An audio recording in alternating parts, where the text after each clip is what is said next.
새벽 예배의 자리로 나오신 모든 성도님들을 주님의 이름으로 환영하며 축복합니다. 다 함께 사도신경 낭독하심으로 신앙 고백 드리겠습니다. 전능하사 천지를 만드신 하나님 아버지를 내가 믿사오며 그 외아들 우리 주 예수 그리스도를 믿사오니 이는 성령으로 잉태하사 동정녀 마리아에게 나시고 본디오 빌라도에게 고난을 받으사 십자가에 못 박혀 죽으시고 장사한 지 사흘 만에 죽은 자 가운데서 다시 살아나시며 하늘에 오르사 전능하신 하나님 우편에 앉아 계시다가 저리로서 산자와 죽은 자를 심판하러 오시리라. 성령을 믿사오며 거룩한 공예와 성도가 서로 교통하는 것과 죄를 사하여 주시는 것과 몸이 다시 사는 것과 영원히 사는 것을 믿사옵나이다. 아멘. 다 함께 찬송가 549장 내 주여 뜻대로 찬송하시겠습니다. 찬송가 549장입니다.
오늘 새벽 우리에게 주시는 하나님의 말씀은 사무엘상 24장 1절에서 7절까지의 말씀입니다.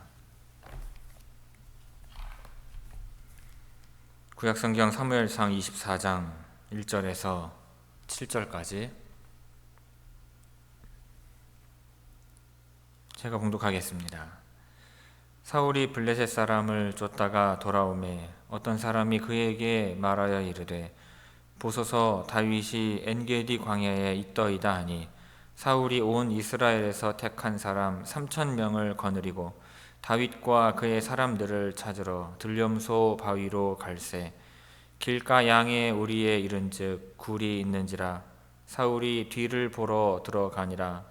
다윗과 그의 사람들이 그 굴 깊은 곳에 있더니 다윗의 사람들이 이르되 보소서 여호와께서 당신에게 이르시기를 내가 원수를 내 손에 넘기리니 내 생각에 좋은 대로 그에게 행하라 하시더니 이것이 그날이니이다 하니 다윗이 일어나서 사울의 겉옷자락을 가만히 베니라. 그리한 후에 사울의 옷자락 뱀으로 말미암아 다윗의 마음이 찔려 자기 사람들에게 이르되 내가 손을 들어 여호와의 기름 부음을 받은 내 주를 치는 것은 여호와께서 금하시는 것이니 그는 여호와 기름 부음 받은 자가 됨이니라 하고 다윗이 이 말로 자기 사람들을 금하여 사울을 해하지 못하게 하니라. 사울이 일어나 굴에서 나가 자기 길을 가니라. 아멘. 이 새벽 말씀을 통해 주시는 은혜가 충만하게 임하기를 바랍니다. 자, 오늘 본문 말씀은 다윗이 엔게디의 동굴에서 마주친 사울을 그가 모르게 그의 옷자락을 베는 내용입니다. 먼저 1절에서 3절은 사울이 동굴에 들어가는 내용을 보여줍니다. 자, 사울이 블레셋을 쫓다가 돌아왔을 때 다윗이 엔게디 광야에 있다는 것을 알게 됩니다. 이에 사울은 이스라엘 모든 군대 중 특별히 선발된 3,000명을 데리고 다윗과 그 무리를 찾기 위해 염소 바위 옆으로 갔습니다. 그리고 그가 길가의 양 우리에 이르렀을 때 거기 동굴이 있으므로 사울이 자기의 발을 가리려고 즉 다시 말하면 용변을 보기 위해 그곳으로 들어가게 됩니다. 그런데 다윗과 그의 수하들이 이미 그 동굴 깊은 곳에 숨어 있었던 거예요. 동굴의 깊은 곳이라는 말은 원래 신체의 허벅지나 허리 부분을 가리키는 말이었으나 어떤 지역의 깊숙한 곳을 의미하는 말로 사용이 되었습니다. 또 동굴을 뜻하는 단어는 흔히 사람이 비난이나 도주 혹은 다른 목적을 위해 일시적으로 거주하는 장소로 비교적 큰 동굴을 의미합니다. 그리고 4절은 다윗이 사울의 옷자락을 베는 내용입니다.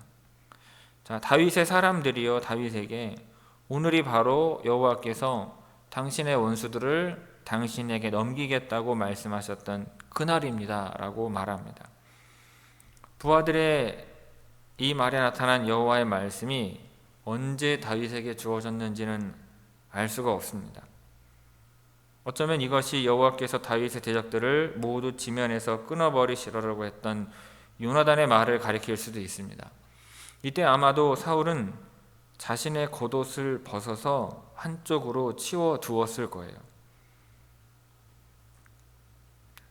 다윗의 수하들의 뜻은 사울을 죽이는 것이었으나 다윗은 차마 죽이지 못하고 그의 겉옷자락만 잘라냈습니다.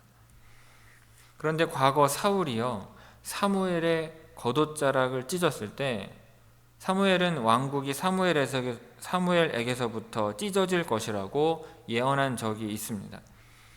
다윗이 사울의 겉옷자락을 찢음은 다윗 자신은 몰랐으나 왕국이 사울에게서부터 찢어지고 있음을 상징하기도 하는 것입니다. 그리고 마지막으로 5절에서 7절은 이제 다윗이 그 일을 후회하는 내용입니다. 자, 그 일 후에 다윗이요 사울의 겉옷자락을 자른 것만으로도 마음의 찔림을 받습니다. 그래서 사람들에게 내 주 곧 여호와의 기름 부음 받은 사람을 치는 것은 여호와께서 금지하는 것이라고 말하며 사울을 해치지 못하게 막았습니다. 자, 다윗은요 사울을 두 가지의 칭호로 부르는데 하나는 내 주이고 다른 하나는 여호와의 메시아, 즉 여호와의 기름 부음 받은 자라고 불렀습니다. 다윗에게는 기름 부음 받은 사람을 해치는 것을 여호와께서 금지하고 계신다는 믿음이 있었던 것입니다. 그러므로 다윗은 자기 사람들에게, 자기 수하들에게 사울을 해치지 못하도록 금지하였습니다. 자, 1절에서 7절까지 우리 함께 다시 한번 읽도록 하겠습니다. 1절에서 7절입니다. 사울이 블레셋 사람을 쫓다가 돌아오매 어떤 사람이 그에게 말하여 이르되 보소서 다윗이 엔게디 광야에 있더이다 하니 사울이 온 이스라엘에서 택한 사람 3,000명을 거느리고 다윗과 그의 사람들을 찾으러 들염소 바위로 갈새 길가 양의 우리에 이른즉 굴이 있는지라 사울이 뒤를 보러 들어가니라 다윗과 그의 사람들이 그 굴 깊은 곳에 있더니 다윗의 사람들이 이르되 보소서 여호와께서 당신에게 이르시기를 내가 원수를 내 손에 넘기리니 내 생각에 좋은 대로 그에게 행하라 하시더니 이것이 그 날이니이다 하니 다윗이 일어나서 사울의 겉옷자락을 가만히 베니라. 그리한 후에 사울의 옷자락 뱀으로 말미암아 다윗의 마음이 찔려 자기 사람들에게 이르되 내가 손을 들어 여호와의 기름 부음을 받은 내 주를 치는 것은 여호와께서 금하시는 것이니 그는 여호와의 기름 부음을 받은 자가 됨이니라 하고 다윗이 이 말로 자기 사람들을 금하여 사울을 해하지 못하게 하니라. 사울이 일어나 굴에서 나가 자기 길을 가니라. 아멘.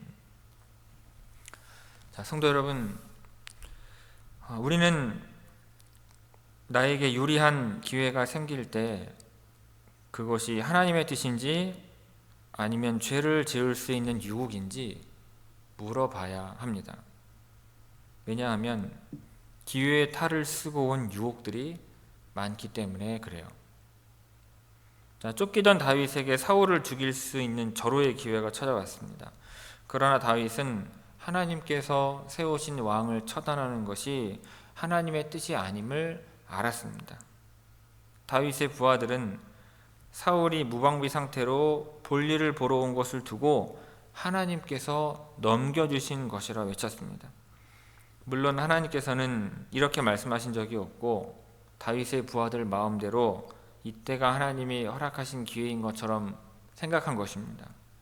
그러나 다윗은요, 이러한 상황이 기회의 탈을 쓴 유혹이라는 것을 알았습니다.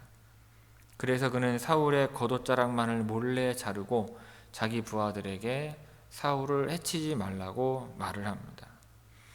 다윗은 순간적으로 하나님의 뜻을 거스를 뻔했지만 사울이 여전히 하나님의 기름 부음을 받은 왕이라는 것을 인지하고 돌이키게 됩니다. 성도 여러분, 때로는 우리의 삶에 기회인 것처럼 보이는 유혹이 찾아올 때가 있습니다. 그때 다윗처럼 기회와 유혹을 잘 분별해서 선택하시기 바랍니다. 좋은 방향, 좋은 결과로 흘러가는 것을 하나님께서 주신 기회라고 생각하기 쉽습니다. 하지만 사실 기회와 유혹의 차이는 종이 한 장 차이입니다. 겉모습은 기회라고 하는 포장지로 둘러싸여 있지만 그 종이를 뜯어보면 사실은 유혹인 경우가 많은 것입니다.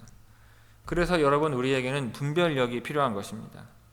특히 사람은 자기 자신을 속이기 쉽습니다. 그래서 자기 생각대로 하는 것이 아니라 말씀에 비추어서 자신을 속이는 자가 되지 말아야 하는 것입니다. 성도 여러분, 기회인지 유혹인지 분별할 수 있는 영적인 분별력이 있으신지요? 오늘 이 시간이 내게 찾아온 기회가 정말 기회인지 아니면 유혹인지를 분별할 수 있는 영적인 분별력을 달라고 간구하는 시간이 되시기를 바랍니다.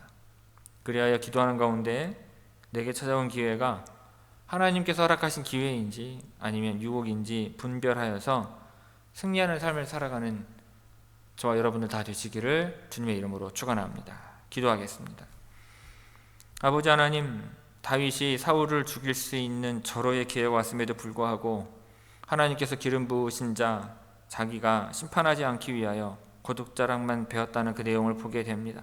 때로 살아가면서 우리 인생 가운데 찾아오는 그 모든 기회가 아버지 하나님께서 주신 것이라 믿고 기회를 붙잡는 경우 있으나 하나님, 우리에게 찾아온 기회가 진정한 기회인지 우리에게 주어진 복이 진정한 복인지 아니면 시험이고 유혹인지를 잘 분별하여서 그와 같은 시험과 유혹을 이길 수 있는 주의 성도들 되게 하옵시고 진정으로 하나님께서 부어주시는 참된 복을 누리며 살아가는 주의 성도들 또한 되게 하여 주옵소서. 오늘도 그와 같은 영적인 분별력으로 참과 거짓을 분별하게 하시고 그 모든 시험과 유혹들을 물리치게 하시며 오직 아버지 하나님께서 우리에게 베푸시는 놀라우신 은총만을 받아 누리며 살아가는 주의 모든 성도들 되게 하옵소서. 오늘 이 시간도 아버지 하나님께 감사와 찬양과 영광을 올려드리오며 이 모든 말씀 예수님의 이름으로 기도하옵나이다. 아멘. 하늘에 계신 우리 아버지여, 이름이 거룩히 여김을 받으시오며 나라가 임하시오며 뜻이 하늘에서 이루어진 것 같이 땅에서도 이루어지이다. 오늘 우리에게 일용할 양식을 주시옵고 우리가 우리에게 죄 지은 자를 사하여 준 것 같이 우리 죄를 사하여 주시옵고 우리를 시험에 들게 하지 마시옵고 다만 악에서 구하시옵소서. 나라와 권세와 영광이 아버지께 영원히 있사옵나이다. 아멘.